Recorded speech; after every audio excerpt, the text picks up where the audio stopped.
నా దురదృష్టం ఎట్లుందంటే మొన్నటి వరకు ఆ నట్టు లేదని పరిశాన్ ఉండే, మళ్ళీ తర్వాత ఈరోజు చూడండి ఇదేందో తెలుసా. ఇప్పుడు బిల్డింగ్స్ మధ్యలో నుంచి కొంచెం సాల్ట్ లాగా డ్రాప్స్ పడుతుంది కదా, ఆ డ్రాప్సే మన బండి మీద పడ్డది.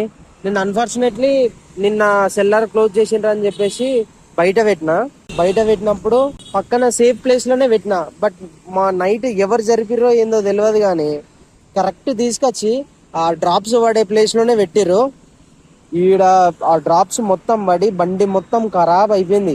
సర్లే కడిగిపిస్తే పోతుంది కదా అని చెప్పేసి పోయి ఇప్పుడే క్లీన్ గా వాష్ చేసుకొని వచ్చిన. చూడండి అంతా మెరుస్తుంది, బట్ ఇది మాత్రము ఘోరంగా అనిపిస్తున్నది. ఇంకా క్లీన్ చేపియక ముందు ఇంకా చాలా ఉండే, అంటే ఎక్కువ కనిపించిండే, బట్ ఇప్పుడు కొంచెం తక్కువ కనిపిస్తుంది.